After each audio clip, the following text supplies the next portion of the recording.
Hello everyone, welcome DP class. कैसे हैं आप सब प्यारे बच्चों? हम लोग पढ़ रहे हैं क्लास 12 बायोलॉजी का 4th चैप्टर जिसका नाम है principle of inheritance and variation.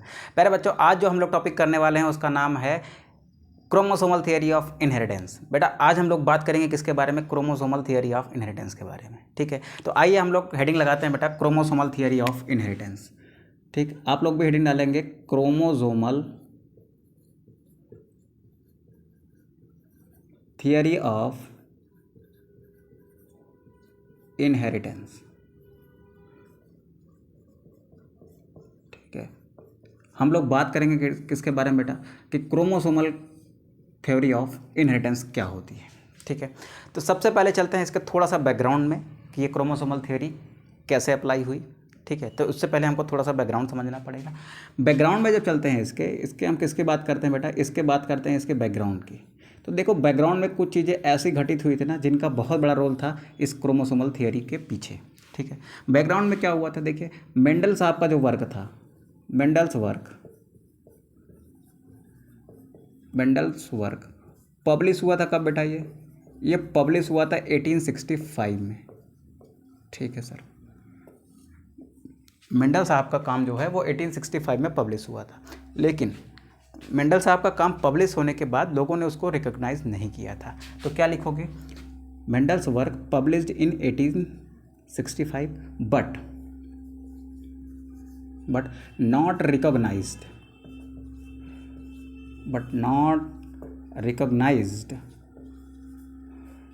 Till 1900, यानी 1900 तक उसको किसी ने वैल्यू नहीं दी।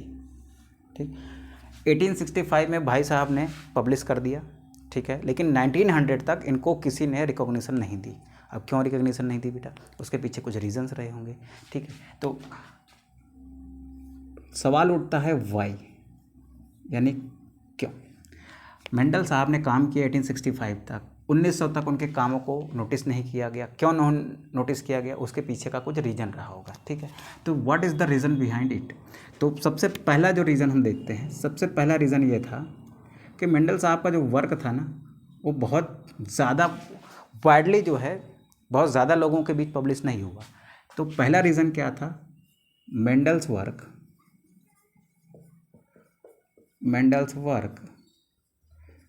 Is not widely published. Sir इसका मतलब क्या होता है? देखो बेटा, मेंडल कहाँ के थे? मेंडल यूरोपियन थे, ये बात क्लियर है। देखिए, यूरोप में चलता क्या था? यूरोप में सीन ऐसा बनता था कि अगर कोई साइंटिस्ट है तो पहली बात वो जो आपकी छोटी छोटी सोसाइटीज़ बनाता था, मतलब साइंटिस्ट होते थे, उनकी छोटी छोटी सोसाइटीज़ होती थी, उन सोसाइटीज़ के वो मेंबर होते थे। कोई सोसाइटी ऐसी होती थी जो बड़ी होती थी जिसमें हज़ारों मेंबर होते थे, कुछ सोसाइटीज़ ऐसी होती थी जिनमें कम मेंबर होते थे, यानी वो छोटी होती थी। ठीक है, तो एक साइंटिस्ट अगर है, कोई सोसाइटी का मेंबर है, अगर वो साइंटिस्ट है और वो अगर कोई वर्क करता था, यानी कोई फाइंडिंग्स करता था, कोई एक्सपेरिमेंट करता था, तो अपने जो कंक्लूजन्स हैं ना, पहले वो अपनी सोसाइटी में पब्लिश करता था। ठीक है, जैसे मान लीजिए आप एक साइंटिस्ट हैं। ठीक है, तो आप जिस सोसाइटी के साइंटिस्ट हैं, जिस सोसाइटी के मेंबर हैं, उसमें 50 और लोग हैं, तो आप जो काम करेंगे ना, पहले वो उन 50 लोगों में पब्लिश होगा। ठीक है, अगर उन 50 लोगों ने मतलब उसको एक्सेप्ट किया कि नहीं सर आपका काम बढ़िया है, ठीक है, अब इसको और लोगों तक डालना चाहिए, तो फिर वो आगे पब्लिश होता है। ठीक है, लेकिन अगर आपकी ही सोसाइटी के लोगों ने कह दिया नहीं यार आपने जो किया है वो सही नहीं है, इसमें ये फॉल्ट है या ऐसा ऐसा है, ठीक है, तो आप क्या होगा? आप डिमोरलाइज हो जाओगे पहली बात तो। ठीक है, मेंडल साहब के साथ भी ऐसा हुआ। ठीक है, तो हुआ ये कि मेंडल साहब जिस सोसाइटी के मेंबर थे वो सोसाइटी बहुत छोटी थी, और उन्होंने उस सोसाइटी में जब अपने एक्सपेरिमेंट्स के थ्रू जो कंक्लूज़न निकाला था, यानी जो उनका वर्क था, उसको पब्लिश किया, तो लोगों ने उसको रिजेक्ट कर दिया। ठीक है, क्यों रिजेक्ट कर दिया? उसके पीछे भी कुछ कारण रहे होंगे। ठीक है, तो पहला रीज़न ये था मेंडल्स के लॉ को दुनिया के सामने ना आ पाना, यानी वो दुनिया के सामने उनके एक्सपेरिमेंट्स नहीं एक्सपोज हुए। क्यों नहीं एक्सपोज हुए? पहला कारण था कि वो वाइडली पब्लिश्ड नहीं हुए, वो बहुत सारे लोगों के बीच में नहीं जा पाए, बहुत ही कम लोगों के बीच में गए, उन लोग कम लोगों ने उसको मानने से इनकार कर दिया, फिर आगे तक बढ़ा ही नहीं वो। अगर 1000 लोगों की सोसाइटी में गया होता तो कोई एक आध तो ऐसा बंदा निकलता ना जो कहता कि नहीं सर आपने जो काम किया है वो ठीक है, तो थोड़ा सा बात फिर आगे बढ़ती। उन्होंने के जो वर्ग थे ना वो ऐसे सोसाइटी में पब्लिश हुए जहाँ पर संख्या ही कम थी, तो बहुत लोगों तक नहीं पहुँचा, नहीं फेमस हुए। ठीक, तो देखो इधर पहला क्या था कि Mendel's work is not widely published. ठीक है, दूसरा रीज़न क्या था बेटा? दूसरा रीज़न ये था कि मेंडल साहब ने कहा था कि जो कैरेक्टर होता है ना वो ब्लेंडिंग शो नहीं करता, याद होगा आपको। ठीक, तो जो कैरेक्टर नहीं, जो फैक्टर होगा, फैक्टर क्या होता है? उन्होंने कहा था ये एक डिस्क्रीट एंड स्टेबल यूनिट होता है। कैसा होता है बेटा? फैक्टर जो होता है ना वो क्या होता है? डिस्क्रीट एंड स्टेबल यूनिट होता है विच डज नॉट ब्लेंड। ठीक, which does not show blending, ऐसे लिख लो, शो ब्लेंडिंग। ठीक, तो जो फैक्टर होता है ना वो क्या होता है बेटा? वो डिस्क्रीट यूनिट होता है और कैसा होता है? स्टेबल होता है और वो ब्लेंडिंग शो नहीं करता। ठीक है, तो मेंडल साहब ने ये कहा था। बट उस समय के जो कंटेम्प्रेरी साइंटिस्ट थे, कंटेम्प्रेरी का मतलब उस टाइम पर जो और साइंटिस्ट काम कर रहे थे, वो कहे कि अच्छा भाई साहब आप ये बताओ कि कोई एक फैक्टर है वो एक जनरेशन से दूसरी जनरेशन में जा रहा है तो उसमें ब्लेंडिंग नहीं होती, ये आप कह रहे हो, मतलब वो अपने आप को चेंज बिल्कुल नहीं करेगा, जो जैसा था वो वैसा ही अगली जनरेशन में पास हो गया। ठीक है सर, तो अगर वो वैसा ही ठीक अगली जनरेशन में पास हुआ तो फिर ये वेरिएशन कहाँ से आ रही है? तो अगली जनरेशन में बिल्कुल वैसे ही होनी चाहिए जैसे पेरेंट था, क्योंकि जैसा पेरेंट्स में था सेम वैसा ही वो आने वाली जनरेशन में पास हुआ है, तो इसका मतलब फिर जनरेशन भी कैसे होने चाहिए? पेरेंट जैसी होनी चाहिए। लेकिन ऐसा नहीं होता, पेरेंट्स और उसके ऑफस्प्रिंग में कुछ वेरिएशंस देखने को मिलती है। तो इन वेरिएशंस के पीछे का क्या रीज़न है? अगर सेम टू सेम वैसे जाता तो वेरिएशंस नहीं आती, बट हमको पता है नेचर में हमको क्या दिखाई देती है? वेरिएशंस दिखाई देती हैं। तो उस टाइम के जो आपके समकालीन वैज्ञानिक थे, यानी तो क्या लिखोगे? But at that time some contemporary scientist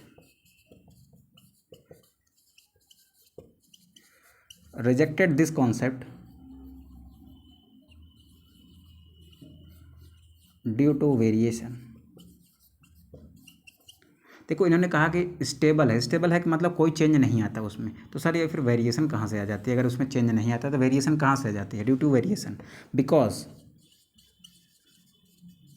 because variations are clearly visible in nature.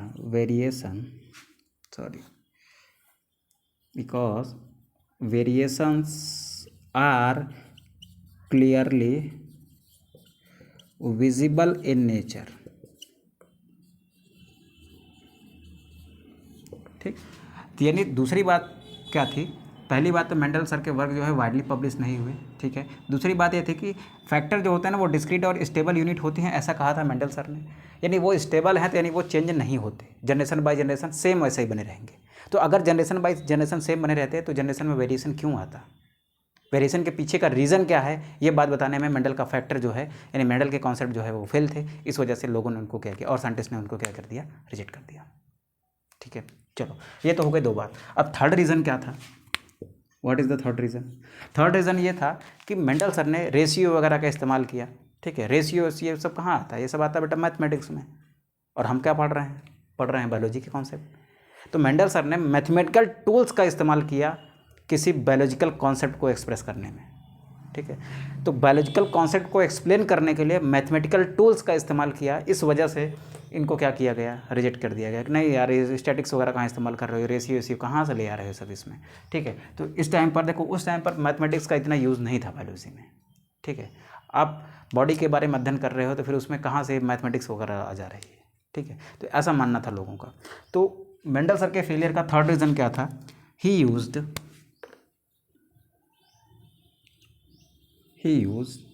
Mathematical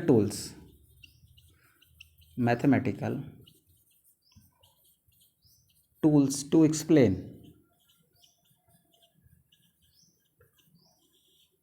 biological phenomena.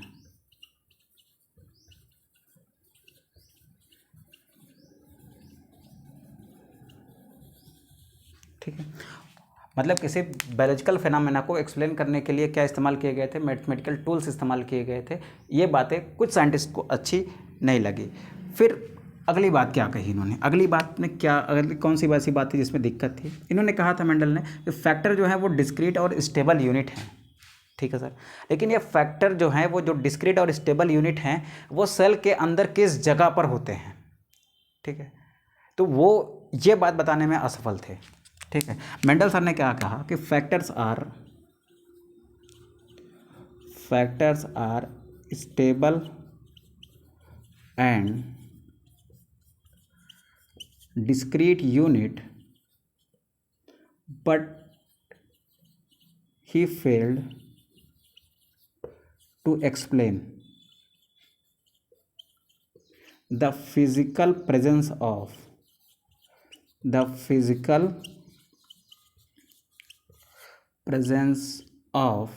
Factor.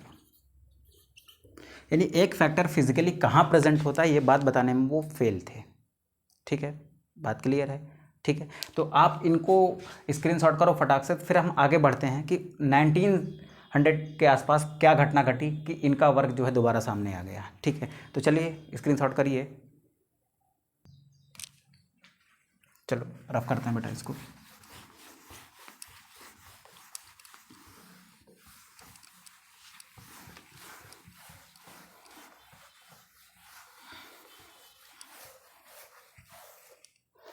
चलो, what happens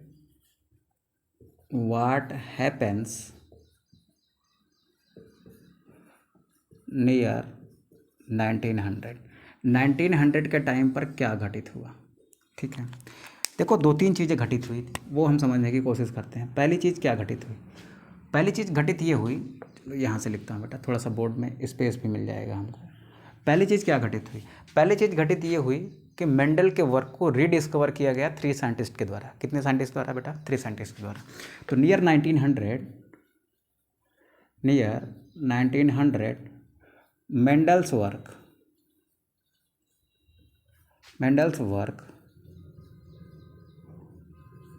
was rediscovered by 3 scientist. 3 scientist द्वारा इनके वर्क को रीडिस्कवर किया गया। कौन थे वो लोग? ठीक है सर, लिख लेते हैं कौन थे वो लोग। फर्स्ट डीवरीज, ठीक, इनका नाम पढ़ोगे बेटा आप म्यूटेशन में भी, इन्होंने बहुत सारा वर्क किया था म्यूटेशन पर। फिर आते थे बेटा कोरेंस, इन्होंने कोडोमिनेंस का कॉन्सेप्ट दिया था, कॉर्ल कोरेंस। फिर आते हैं बेटा वॉन सरमैक,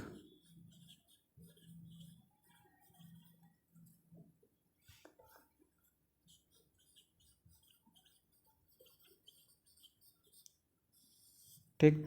ये 3 लोग थे जिन्होंने रीडिस्कवर किया था मेंडल के वर्क को,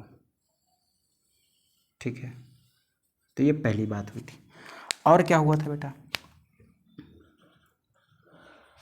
1900 के पास ही न्यूक्लियस के अंदर कुछ कलर्ड बॉडी देखी गई जिनको क्रोमोसोम नाम दिया गया।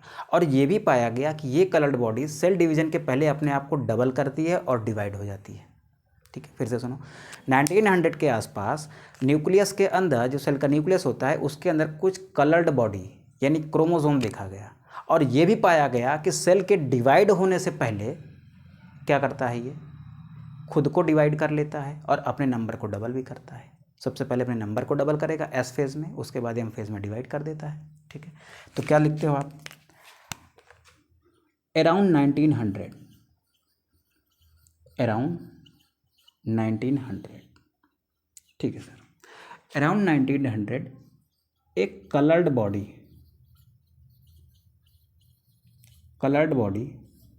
जिसको बाद में क्रोमोसोम कहा गया, is seen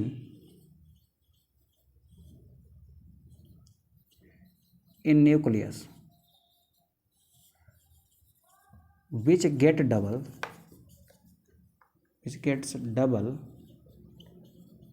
and divide, जो डबल हो जाती है एंड डिवाइड करती है बिफोर सेल डिवीज़न। जो सेल डिवीज़न के पहले डबल होती है और डिवाइड भी हो जाती है, ठीक है, ऐसी कलर्ड बॉडी को कहाँ देखा गया, ऐसी कलर्ड बॉडी को देखा गया कहाँ पर, न्यूक्लियस के अंदर, ठीक है। ये दूसरी फाइंडिंग थी। थर्ड फाइंडिंग क्या थी बेटा, थर्ड फाइंडिंग ये थी कि इस टाइम पर मियोसिस की खोज की जा सकी थी, मियोसिस के बारे में लोगों को पता हो चुका था, ठीक है, और मियोसिस में इस कलर्ड बॉडी के मूवमेंट को ऑब्जर्व किया गया। तो क्या लिखोगे, क्रोमोसोम मूवमेंट,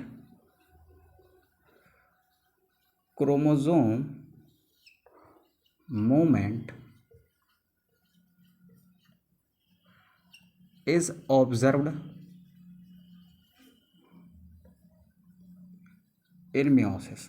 लोगों को मियोसिस में क्रोमोसोम की मूवमेंट दिखाई दी, ठीक है, साइंटिस्ट जो थे उनको क्रोमोसोम की मूवमेंट दिखाई दी, कब, मियोसिस में, ठीक है सर। चलो आगे देखते हैं बेटा। फिर कुछ टाइम बीता था, दो आदमी थे, एक थे बोवेरी एंड दूसरे थे सटन, ठीक है। इन्होंने क्या किया, इन्होंने क्रोमोसोम के बिहेवियर का अध्ययन किया और इन्होंने मेंडल्स के फैक्टर का अध्ययन किया, ठीक है।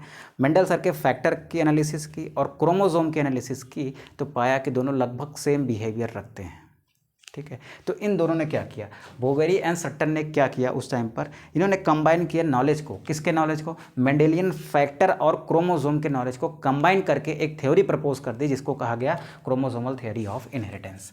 तो इन्होंने क्या किया, दे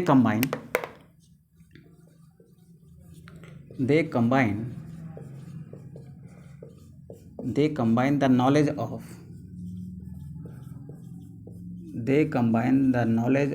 of Mendelian factor,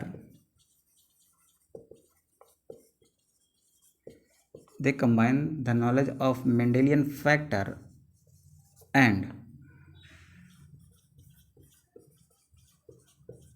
chromosome and proposed a theory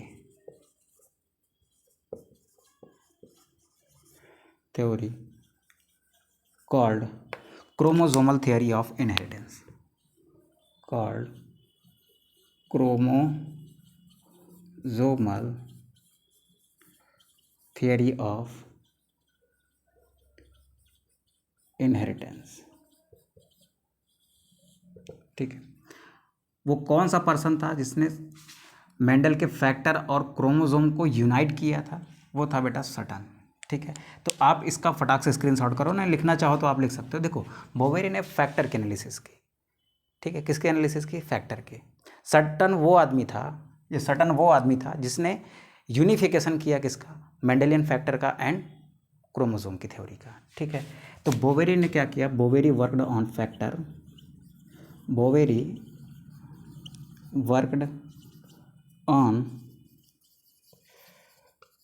analysis of factor and Sutton is the person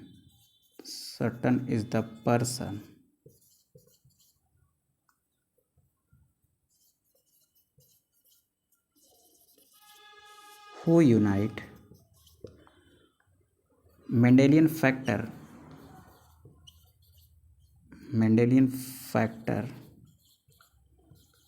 with behavior of chromosome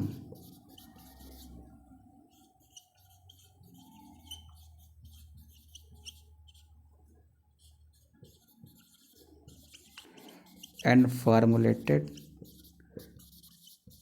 a theory called chromosomal theory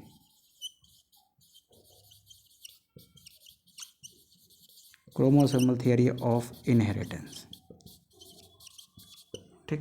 देखो, बोवेरी का नाम क्यों लिया जाता है, क्योंकि जब फैक्टर्स की एनालिसिस अगर उपलब्ध नहीं होती तो सटन साहब कैसे कंबाइन कर देते क्रोमोसोम के साथ, उसको नहीं कर पाते ना। तो बोवेरी का नाम इसलिए लिया जाता है क्रोमोसोमल थियरी ऑफ इनहेरिटेंस में, क्योंकि फैक्टर्स की एनालिसिस उन्होंने की थी।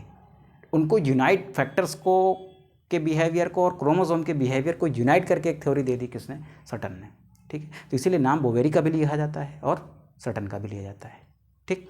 तो ये तो हो गई बैकग्राउंड की बात किसके, क्रोमोसोमल थियरी के, ठीक है। अब आइए हम लोग देखेंगे कि क्रोमोसोम का बिहेवियर कैसा होता है, मेंडेलियन फैक्टर का बिहेवियर क्या होता है, फिर उसको दोनों को कंबाइन करके कैसे फार्मुलेट की गई एक थ्योरी, ये हम लोग समझने वाले हैं। तो अभी आप फटाक से इसका स्क्रीनशॉट करिए ज़रा।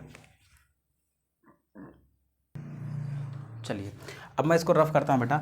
हम लोग अब कुछ पॉइंट्स लिख लेते हैं क्रोमोसोमल थ्योरी के। What are the main points of chromosomal theory.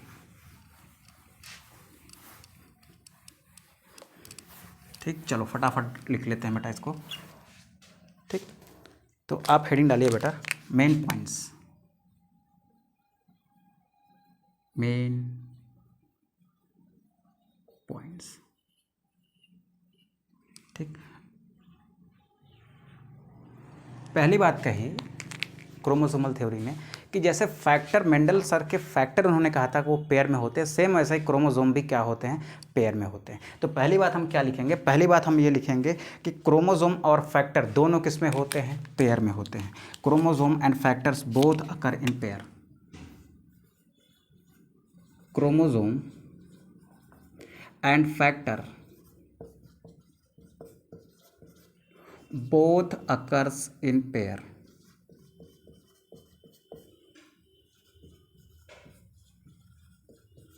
दोनों कैसे होते हैं बेटा, पेयर में होते हैं।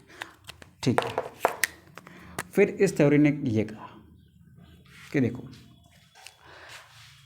क्रोमोसोम मियोसिस के टाइम पे जिस तरीके से अलग होता है, गैमेट फॉर्मेशन के टाइम पर जिस तरीके से क्रोमोसोम अलग होता है, सेम उसी तरीके से मेंडल सर का फैक्टर भी गैमेट फॉर्मेशन के टाइम पर अलग होता है।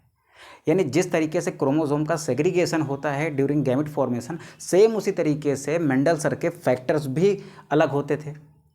तो उन्होंने कहा कि हाँ ठीक है सर, चलो तो इससे क्या कंक्लूजन निकलेगा अभी हम बाद में बात करेंगे। अभी के लिए आप इतना समझो कि सेम जिस तरीके से क्रोमोसोम मियोसिस में अलग होते थे ड्यूरिंग गैमेट फॉर्मेशन, सेम उसी तरीके से फैक्टर्स भी ड्यूरिंग गैमेट फॉर्मेशन एक दूसरे से अलग होते हैं। जैसे देखो, एक आदमी है, इलाहाबाद से लखनऊ जाता है, लखनऊ से कानपुर जाता है, कानपुर से फिर इलाहाबाद आ जाता है। ठीक है, सेम उसी टाइम पर वो 10 बजे निकलता है, 2 बजे लखनऊ पहुंचता है, फिर शाम में 4 बजे कानपुर पहुंचता है, फिर रात में 8 बजे पहुंच जाता है आपका इलाहाबाद। उसी टाइम पर एक व्यक्ति जो है इलाहाबाद से निकलता है सेम उसी टाइम पर, वो भी पहुंचता है लखनऊ 2 बजे, वो भी 4 बजे पहुंचता है कानपुर, और रात में फिर वो पहुंच जाता है 8 बजे कहाँ पर, इलाहाबाद। तो आप क्या कहोगे कि आपके दिमाग में ये बात आएगी ना कि जब सेम टाइम पर दो चीज़ें सेम जगह पर पहुंच रही हैं तो हो सकता है दोनों चीज़ें साथ साथ गई हों। ठीक है, फिर से सुन लो, सेम टाइम पर दो चीज़ें एक साथ एक जगह पर पहुंच रही हैं, एक जगह से चलती हैं और दूसरी जगह पर सेम टाइम पर पहुंचती हैं। एक व्यक्ति इलाहाबाद से चला था सुबह 8 बजे, 2 बजे पहुंचता है वो लखनऊ, फिर 4 बजे पहुंचता है वो कानपुर, फिर रात में 8 बजे पहुंच जाता है वो दोबारा से इलाहाबाद। ठीक है, सेम उसी टाइम पर एक बस चलती है, कहाँ से, इलाहाबाद से चलती है लखनऊ के लिए, 2 बजे लखनऊ पहुंचती है, 4 बजे वो कानपुर पहुंचती है, सेम उसी टाइम पर फिर वो 8 बजे रात में इलाहाबाद पहुंच जाती है। तो आपको क्या लगेगा, आपको ये लगेगा ना कि हाँ ये व्यक्ति जो है ना ज़रूर इस बस के माध्यम से ही इधर गया होगा। सेम उसी टाइम पर भी बस का भी मूवमेंट हुआ है उसी जगह से उसी जगह तक, यानी इलाहाबाद से चल के फिर से इलाहाबाद तक पहुंचने की प्रोसेस किसने की, बस ने। उस आदमी ने भी सेम उसी टाइम पर ये सब किया है। तो आपको ये लगा होगा ना कि ये आदमी हो सकता है इसी बस में बैठ के यात्रा किया हो, लगेगा ना। तो आप क्या कहोगे बेटा, आप ये कहोगे ना कि वो जो आदमी था उसने एक जगह से दूसरी जगह ट्रेवल की बस की तरह, और वो आदमी कहाँ था, बस में था। ठीक, तो यहाँ पर वही बात कहा इसने कि जिस तरीके से क्रोमोसोम का सेग्रीगेशन हो रहा है, जिस तरीके से वो बस एक जगह से दूसरी जगह पर जा रही थी, सेम उसी तरीके से दूसरा आदमी यानी फैक्टर भी उसके साथ जा रहा था। बस को क्रोमोसोम मान लो, फैक्टर को वो आदमी मान लो। ठीक है, जिस प्रोसेस से बस एक जगह से दूसरी जगह मूव की, सेम उसी प्रोसेस से वो व्यक्ति भी उधर मूव किया। तो आप क्या मानोगे कि वो व्यक्ति कहाँ था, बस में ही था। तो उसी तरीके से ये माना गया कि फैक्टर कहाँ था, वो क्रोमोसोम में ही था, क्योंकि उसने सेम वही बिहेवियर दिखाया जो क्रोमोसोम दिखा रहा था। ठीक है, तो यहाँ पर यह कहा गया कि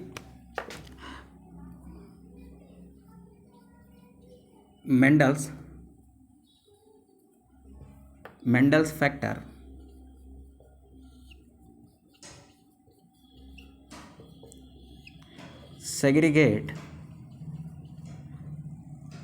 segregate during gamete formation.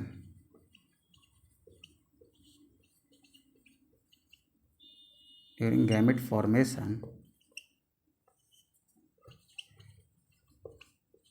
Same as chromosome,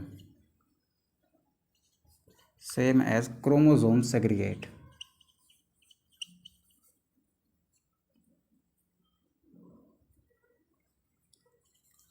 segregate during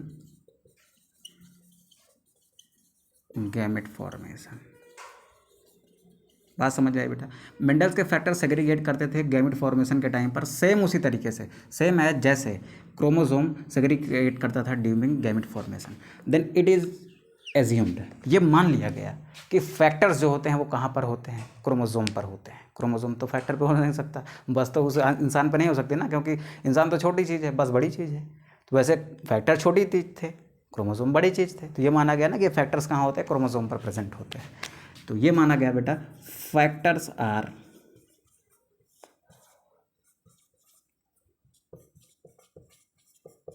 present on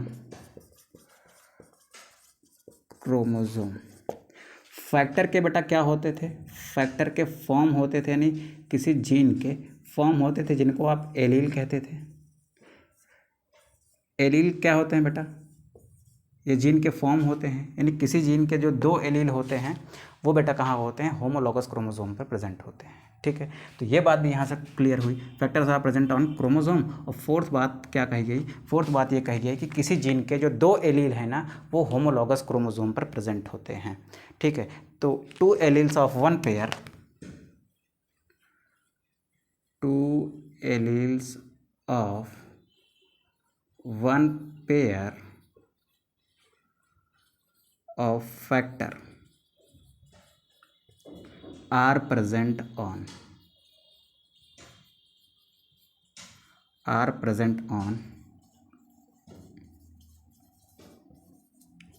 homologous chromosome. ठीक, सपोज कर बेटा ये क्या है, दो होमोलॉगस क्रोमोसोम है। ठीक है, होमोलॉगस क्रोमोसोम का पेयर है। इस पर अगर मान लिया मैंने मेरी हाइट का जीन कैपिटल टी है, तो इस पर भी हाइट का ही जीन होगा, हो सकता है वो कैपिटल टी हो या फिर हो सकता है वो स्मॉल टी हो। ठीक है, तो ये चांसेस भी हैं, और यहाँ भी चांसेस हैं, हो सकता है वो स्मॉल टी हो या फिर कैपिटल टी हो। लेकिन याद रखिएगा जिस कैरेक्टर के जीन यहाँ पर हैं सेम उसी कैरेक्टर के जीन यहाँ पर होंगे। देन ये क्रोमोसोम पेयर क्या कहलाएगा, होमोलॉगस क्रोमोसोम पेयर कहलाएगा।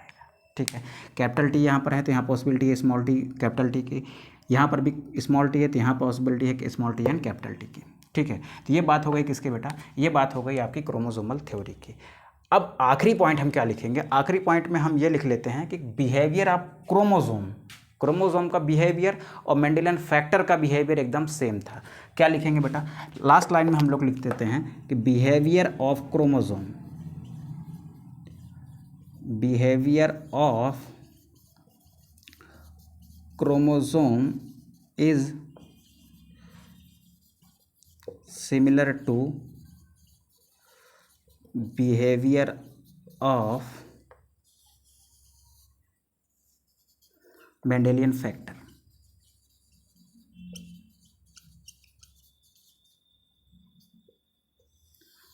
ठीक, ये बात हो गई। तो मेन पॉइंट्स क्या थे आपके इस क्रोमोसोमल थ्योरी ऑफ इनहेरिटेंस के, क्रोमोसोम और फैक्टर कहाँ होते हैं, पेयर में होते हैं। ठीक है सर, मेंडल्स के फैक्टर सेग्रीगेट करते हैं बिल्कुल उसी तरीके से जैसे क्रोमोसोम सेग्रीगेट करता है किस टाइम पे बेटा, गैमेट फॉर्मेशन के टाइम पे, ये भी ठीक है। Factors are present on chromosome, factor कहाँ प्रेजेंट होते हैं, क्रोमोसोम पर प्रेजेंट होते हैं। देखो ये क्या है बेटा, फैक्टर्स हैं, कहाँ प्रेजेंट हैं, क्रोमोसोम पर प्रेजेंट है। और फिर उसने कहा कि two alleles of one pair of factor, यानी एक दो एलील्स, किसी एक जीन के दो एलील जो होते हैं ना वो अलग अलग होमोलॉगस क्रोमोसोम पर प्रेजेंट होते हैं। प्रेजेंट ऑन डिफरेंट लिखो, डिफरेंट होमोलॉगस क्रोमोसोम। ठीक है, behaviour of chromosome is similar to the behaviour of Mendelian factor. तो ये बात थी बेटा किसके, क्रोमोसोमल थियरी ऑफ इनहेरिटेंस की। ठीक है, अब इसका स्क्रीनशॉट करो तो फिर हम आगे बढ़ते हैं, देखते हैं कुछ और चीज़ें। चलिए बेटा आगे बढ़ते हैं। ये तो बात हो गई बेटा क्रोमोसोमल थ्योरी की कि किसने प्रपोज की, कैसे क्या हुआ। ठीक है, अब हम आगे बात करेंगे किसके बारे में बेटा, हम आगे बात करेंगे कि इसका एक्सपेरिमेंटल वेरिफिकेशन किसके द्वारा किया गया। तो अगली बात लिखो बेटा, experimental verification of chromosomal theory of inheritance. Experimental verification, experimental verification of chromosomal theory of chromosomal theory of inheritance is done by TH. Morgan. ठीक, किसके द्वारा किया गया था बेटा? टी.एच. मॉर्गन के द्वारा किया गया था। अब बात सुनो ध्यान से बेटा, टी.एच. मॉर्गन के द्वारा किया गया था क्या? इस थ्योरी का एक्सपेरिमेंटल वेरिफिकेशन। टी.एच. मॉर्गन कौन थे? इनको कहा जाता है बेटा father of experimental genetics, father of experimental genetics. ठीक है सर। इन्होंने क्या किया था बेटा? इन्होंने किए थे एक्सपेरिमेंट्स। इन्होंने क्या किए थे? बहुत सारे एक्सपेरिमेंट्स किए जिनके थ्रू इन्होंने प्रूव किया कि हाँ, क्रोमोसोमल थ्योरी ऑफ इनहेरिटेंस जो कहती है वो बात ठीक है। ठीक है, तो इन्होंने क्या किया बेटा? बहुत सारे एक्सपेरिमेंट किए। इनके एक्सपेरिमेंट किस पर हुए थे? तो इनके एक्सपेरिमेंट हुए थे बेटा फ्रूट फ्लाई पर। किस पर हुए थे? फ्रूट फ्लाई पर हुए थे। ठीक, जिसको आप किस नाम से जानते हो बेटा? जिसको आप कहते हो ड्रोसोफिला। पूरा नाम था ड्रोसोफिला मेलानोगास्टर। क्या है बेटा? ड्रोसोफिला। ठीक है, ये फ्रूट फ्लाई थी जिस पर इन्होंने क्या किए थे? अपने एक्सपेरिमेंट किए थे। ठीक है सर, चलो अब ध्यान से सुनिए। ड्रोसोफिला को ही इन्होंने क्यों चूज़ किया? Y Drosophila? एक्सपेरिमेंट किसी और चीज़ पर भी किया जा सकता था, ड्रोसोफिला को ही क्यों चूज़ किया? What are the reason behind choosing? What are the reasons behind choosing Drosophila? ठीक, इसको पढ़ने से पहले बेटा मैं आपको एक चीज़ शो करना चाहता हूँ, उसको आप थोड़ा सा ध्यान से देखिएगा। अभी जो आपने ये क्रोमोसोमल थियरी ऑफ इनहेरिटेंस सीखा है और जो मेंडेलियन फैक्टर के बारे में सीखा है ना, यहाँ पर आपकी एनसीईआरटी में देखिए, यहाँ पर आपकी एनसीईआरटी में एक टेबल दे रखी है 4.3, इसमें लिखा है comparison between behaviour of chromosome and genes. Genes यानी कि उसी फैक्टर की बात हो रही है, मेंडेलियन फैक्टर की। आप इसको जरा ध्यान से देखिए बेटा, यहाँ पर कॉलम ए दे रखा है एंड कॉलम बी दे रखा है। इसको आप कंपेयर करके आपको ये बताना है कि कॉलम ए वाला जो चीज़ था वो क्रोमोसोम के बारे में बात कर रहा है कि जीन के बारे में बात कर रहा है, या फिर कॉलम बी जो है ये क्रोमोसोम के बारे में बात कर रहा है या फिर जीन के बारे में बात कर रहा है। आपको इन दोनों में कंपेयर करके बताना है। ठीक है, ये आपके लिए होमवर्क है बेटा। बात समझ में आएगी तो अच्छी बात है। यहाँ पर एक चीज़ मैं मार्क करता हूँ, यहाँ पर देखिए, यहाँ पर लिखा है बेटा independent parts, independent pair segregate independently of each other. इसको, इस लाइन को ध्यान से देखिएगा। और यहाँ पर देखिएगा one pair segregates independently from another pair. इसको, इस लाइन को ध्यान से देखिएगा। इसी से आप पकड़ पाओगे कि ये वाला क्रोमोसोम है या फिर जीन है, या फिर ये वाला क्रोमोसोम है या फिर जीन है। आप इसको थोड़ा सा ध्यान से देखिएगा, करने की कोशिश करिएगा। नहीं आएगा तो कमेंट बॉक्स में अपने क्वेरी को ड्रॉप करिएगा, वहाँ पर मैं इसको एक्सप्लेन करूँगा। नहीं तो इसके लिए मैं एक अलग से छोटा सा वीडियो आपके लिए शूट कर दूँगा, कल की क्लास के साथ वो आपको मिल जाएगा। ठीक है, चलो आप, मैं आगे बढ़ता हूँ और फिर आप इसको देख लीजिएगा थोड़ा सा। ठीक है, चलिए आगे देखते हैं बेटा। देखिए हमने क्या पढ़ा? What are the reason behind choosing Drosophila. Drosophila को चुनने के पीछे क्या कारण था कि मॉर्गन सर ने एक्सपेरिमेंट के लिए फ्रूट फ्लाई यानी ड्रोसोफिला को ही क्यों चुना? देखिए, ड्रोसोफिला को चुनने के पीछे का जो पहला रीज़न था ना, वो पहला रीज़न ये था कि ड्रोसोफिला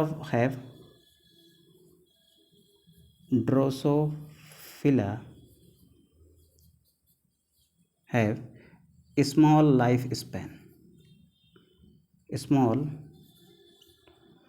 लाइफ स्पैन। ड्रोसोफिला का क्या होता है बेटा? बहुत ही एक छोटा जीवन चक्र होता है। ठीक है, और दूसरी बात क्या थी बेटा?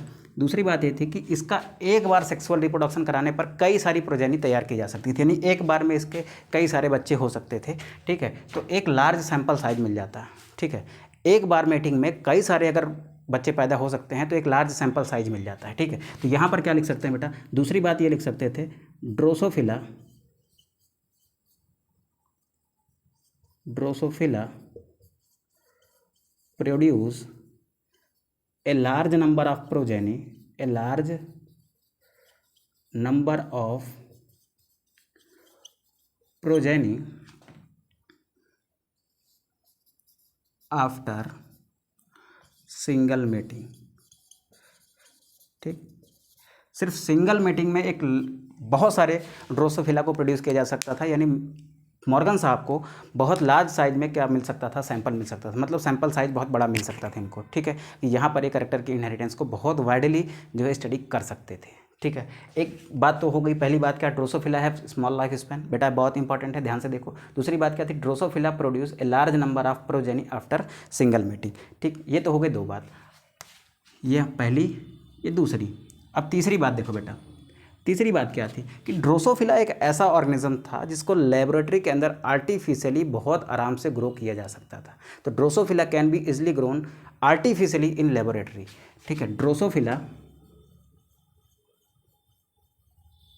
ड्रोसोफिला कैन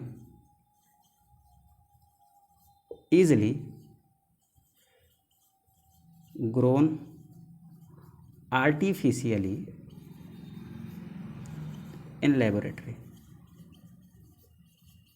ठीक, बनाना वगैरह के फ्रूट्स वगैरह लेके उन पर क्या किया जा सकता था, लैब में आसानी से इनको ग्रो कराया जा सकता था। ठीक है, तो ये थे 3 बड़े रीज़न। और क्या था बेटा, और सबसे बड़ा ये रीज़न था कि इनके मेल और फीमेल को डिस्टिंग्विश करना बहुत आसान था। ठीक है, तो इनके मेल और फीमेल का आइडेंटिफिकेशन ईजी था। ठीक है, तो यहाँ पर लिखता हूँ बेटा, मैं इसको थोड़ा सा रफ करता हूँ। ठीक, थोड़ा सा अलग कलर में लिखता हूँ, मैं इसको ब्लैक कलर से लिख देता हूँ ताकि आपको क्लैरिटी रहे। 3 बातें मैंने वहाँ लिख दी हैं और 2 बातें बेटा मैं यहाँ लिखता हूँ। ठीक है, 3 बातें वहाँ पर हो गई हैं, चौथी बात लिखता हूँ बेटा। ठीक, चौथी बात में क्या लिखा बेटा, male and female Drosophila, male and female Drosophila is easily distinguishable। इनको आसानी से बेटा पहचाना जा सकता था। और सबसे लास्ट बात, इनके जो हेरिडिटी वेरिएशंस हैं उनको एक लो पावर्ड माइक्रोस्कोप के थ्रू भी देखा जा सकता था। जैसे किसी की आई का कलर रेड है, किसी की आई का कलर वाइट है, तो इसको बेटा एक लो पावर माइक्रोस्कोप से आसानी से देखा जा सकता था। तो इनके जो हेरिडिटी वेरिएशंस थे वो आसानी से पहचाने जा सकते थे through a very low powered microscope. यानी कि इनके जो हेरिडिटी वेरिएशंस थे, hereditary variations of Drosophila can easily seen by low powered microscope, low powered microscope. ठीक है, ये लाइन टू लाइन बेटा मैं ऐसे चल रहा हूँ जैसे आपकी एनसीईआरटी में है। ये 4-5 रीजन थे। पहले रीजन स्मॉल लाइफ स्पैन होता है, इनका बहुत जल्दी जल्दी उसको जनरेशन, नई जनरेशन मिल जाएगी। एक ड्रोसोफिला एक प्रोजेनी में, एक सिंगल मीटिंग के बाद एक प्रोजेनी में कई सारे ड्रोसोफिला बनाता है, लार्ज सैंपल साइज मिल जाएगा। आर्टिफिशियली आसानी से ग्रो कराया जा सकता है, कोई दिक्कत नहीं है। उसके बाद मेल और फीमेल ड्रोसोफिला आसानी से पहचाने जा सकते हैं। ठीक है sir, heredity variations of Drosophila यानी जो वंशागत कैरेक्टर्स हैं ना, जैसे आई कलर हो गया, उनको आसानी से लो पावर्ड माइक्रोस्कोप के थ्रू देखा जा सकता था। ठीक है, तो ये तो हो गई बेटा किसकी बात, ये हो गई बेटा किसकी बात, ये हो गई ड्रोसोफिला के चुनने के पीछे के रीज़न की बात। अब आइए थोड़ा सा जान लेते हैं किसके बारे में, ड्रोसोफिला के बारे में। उसके बाद बेटा क्लास को एंड करते हैं। नेक्स्ट क्लास में इसी जगह से हम आगे बढ़ेंगे जहाँ पर हम सीखेंगे किसको बेटा, लिंकेज को। जहाँ पर हम किसको सीखेंगे, हम सीखेंगे लिंकेज को। ठीक है, थोड़ा सा देख लेते हैं ड्रोसोफिला के बारे में। ड्रोसोफिला क्या है, ड्रोसोफिला एक तरीके की इंसेक्ट है जिसको आप फ्रूट फ्लाई कहते हो। नंबर ऑफ क्रोमोसोम कितने होते हैं, नंबर ऑफ क्रोमोसोम होते हैं 8। 8 मीन्स 4 पेयर। ठीक, 4 पेयर। यहाँ पर लेते हैं बेटा एक मेल ड्रोसोफिला, यहाँ पर लेते हैं क्या बेटा, एक फीमेल ड्रोसोफिला। ठीक, इनको समझने की कोशिश करेंगे आप। ये मान लिया एक सेल है किसका, मेल का, और ये एक सेल है बेटा किसका, फीमेल का। ठीक है, तो ये इसका फर्स्ट पेयर ऑफ क्रोमोसोम, ये इसका सेकंड पेयर ऑफ क्रोमोसोम, ये थर्ड पेयर ऑफ क्रोमोसोम। ठीक, ये फर्स्ट पेयर हो गया ऐसे, ये ऐसे सेकंड पेयर हो गया, ये वाला हो गया बेटा ऐसे थर्ड पेयर, और फोर्थ पेयर इसको ऐसे बना लेते हैं, ये हो गया एक्स क्रोमोसोम। ठीक, और बेटा इसका अगर मेल है तो ये वाला ऐसे हो गया इसका वाई क्रोमोसोम। ठीक, तो देखो इसमें ये क्रोमोसोम है और एक ये क्रोमोसोम है, ये एक्स क्रोमोसोम है, और ये वाला कौन सा क्रोमोसोम है बेटा, this one is why chromosome. ठीक है, इसमें देखते हैं बेटा सेम, इसमें फीमेल में क्या होगा, इसमें भी ऐसे, ये पहला पेयर हो गया, ये वाला ऐसा सेकंड पेयर हो गया, ये वाला ऐसे थर्ड पेयर हो गया। इसका फोर्थ पेयर में यहाँ पर आपको दिखाई देंगे 2 एक्स क्रोमोसोम, ठीक है। तो ये जो क्रोमोसोम है, देखो ये ब्लैक वाले क्रोमोसोम मतलब स्टार्टिंग के 3 पेयर और यहाँ पर 3 पेयर, ये मेल और फीमेल में सेम है, ठीक है। तो इनको आप क्या कहते हैं, ऑटोसोम, ठीक है। ऐसे पेयर जो मेल और फीमेल में सेम है उनको आप क्या कहते हो, ऑटोसोम्स, ठीक है सर। अब ये ध्यान से देखिए, यहाँ पर ये क्या है बेटा, ये हैं सेक्स क्रोमोसोम्स, ये मेल में अलग है, ये पेयर मेल में अलग है और ये पेयर फीमेल में अलग है। तो मेल में इसको कहा जाता है बेटा सेक्स क्रोमोसोम्स, ठीक है। इसको भी क्या कहा जाएगा बेटा, सेक्स क्रोमोसोम।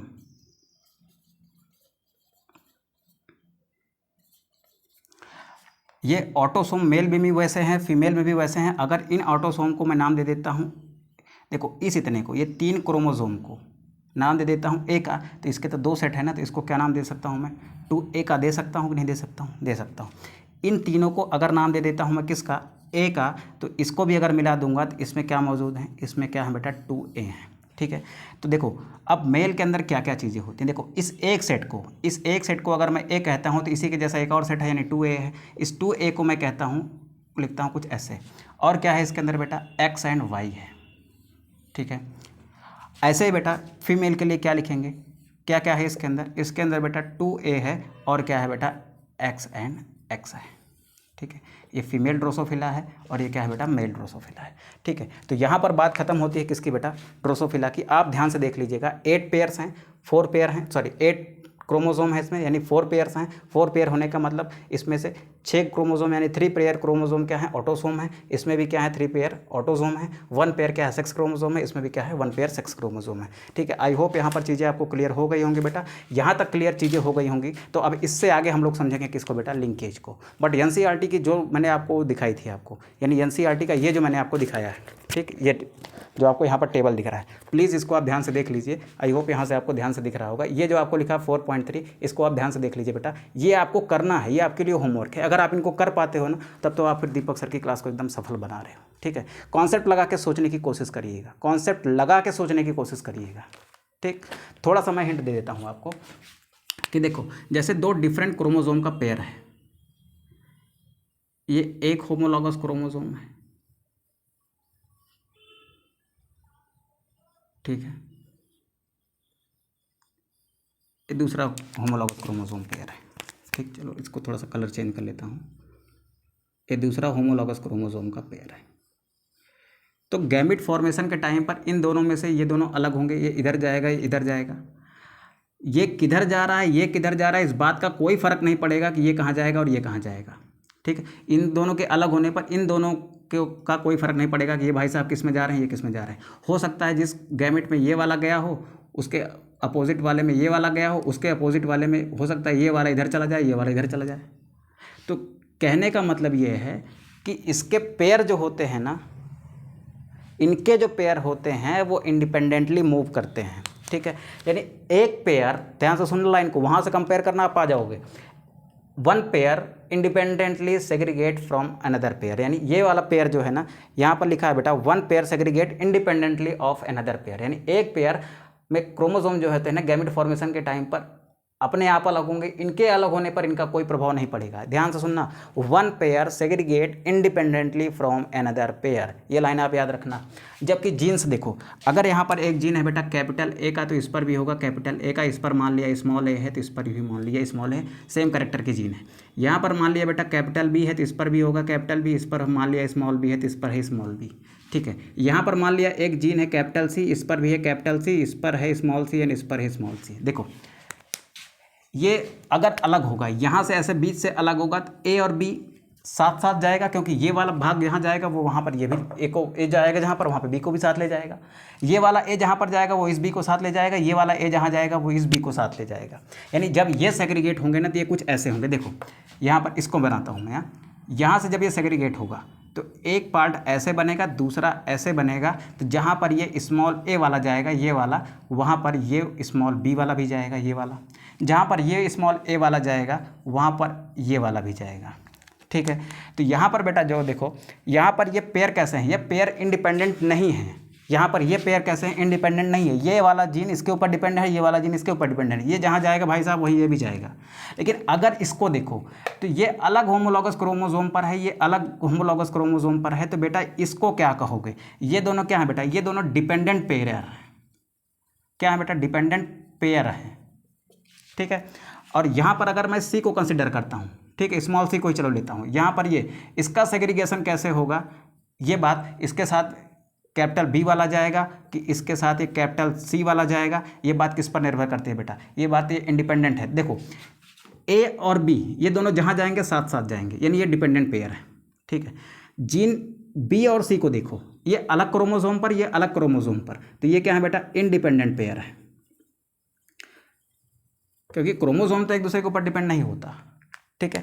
तो यहाँ से अगर आप टेबल को ध्यान से अगर ऑब्जर्व करिएगा ना, तो वहाँ पर लिखा है कि इंडिपेंडेंट पेयर जो होता है, इंडिपेंडेंट पेयर जो होता है वो अलग अलग जाता है, अलग अलग गैमेट में जाता है, जा सकता है, उस मतलब वो इंडिपेंडेंट पेयर जो है ना वो इंडिपेंडेंटली मूव कर सकता है। यहाँ पर क्या है, दो अलग अलग पेयर जो हैं वो इंडिपेंडेंटली मूव कर सकते हैं, ठीक है। आप जाके ध्यान से देखिएगा तो आपको लगेगा कि जो यहाँ पर देखो, आप इस टेबल को देखो, यहाँ पर लिखा है independent pair segregate independently from each other.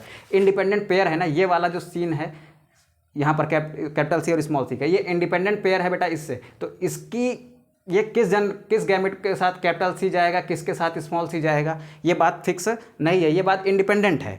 लेकिन किस गैमेट के साथ कैपिटल बी और जाएगा, ये बात फिक्स है, क्योंकि जिसके साथ कैपिटल ए जाएगा उसी के साथ कैपिटल बी जाएगा, जिसके साथ स्मॉल ए जाएगा उसके साथ स्मॉल बी भी जाएगा, जिसके साथ यहाँ पर देखो ये वाला स्मॉल ए जाएगा उसके साथ ये वाला स्मॉल बी भी जाएगा। तो यहाँ पर क्या है बेटा, यहाँ पर ये डिपेंडेंट है, जिसके साथ ये जाएगा उसके साथ यही जाएगा।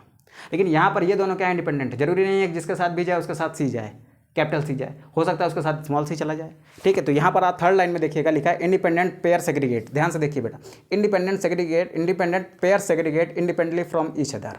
यहाँ पर लिखा है one pair segregate independently from each other, one pair segregate from each other, segregate independently from each other. यानी जो बी बात कर रहा है बेटा ना, ये बी वाला कॉलम क्रोमोसोम को रिप्रेजेंट कर रहा है, ए वाला कॉलम जो है ना वो मेंडेलियन फैक्टर को यानी कि जीन को रिप्रेजेंट कर रहा है। आप इसको ध्यान से ऑब्जर्व कर लीजिएगा, इसको मेरा बनाया गया ये कॉन्सेप्ट आप समझने की कोशिश कर लीजिएगा, ठीक है। नहीं समझ में आता है बेटा तो कमेंट बॉक्स में अपने क्वेरी को ड्रॉप करिएगा, फिर वहाँ पर हम इसको डिस्कस करेंगे, ठीक है। ऐसे जनरली मैंने बता दिया आपको, केवल आप इस पर ध्यान दीजिएगा, ठीक है। अगली क्लास में बेटा हम लोग सीखने वाले हैं क्या, हमने सीखने वाले हैं बेटा लिंकेज को, क्या सीखेंगे बेटा, लिंकेज को। तो मिलते हैं बेटा नेक्स्ट क्लास में एक कुछ अच्छे टॉपिक्स के साथ जिसका नाम है लिंकेज, ठीक है। बहुत ही इंपॉर्टेंट कॉन्सेप्ट है, बहुत ही अच्छा कॉन्सेप्ट है, समझने वाला कॉन्सेप्ट है। आप इस कॉन्सेप्ट को मैं पहले वहाँ डिस्कस करूँगा, उसके बाद फिर हम लोग बढ़ेंगे कहाँ पर, हम लोग बढ़ेंगे लिंकेज वाले कॉन्सेप्ट पर, ठीक है। चलो मिलते हैं नेक्स्ट क्लास में, तब तक के लिए अच्छे से पढ़ाई लिखाई करिए बेटा, ध्यान रखिए अपना, ठीक है। और अपने दोस्तों को भी अपने साथ जोड़ कर रखिए हमारे अपने इस प्यारे चैनल पर जिसका नाम है DP कोचिंग क्लास, ठीक है। उम्मीद करते हैं बेटा सेशन अच्छा लगा होगा, लगा हो तो प्लीज़ लाइक करिए वीडियो को और अपने दोस्तों के साथ शेयर करिए। मिलते हैं नेक्स्ट क्लास में, थैंक यू।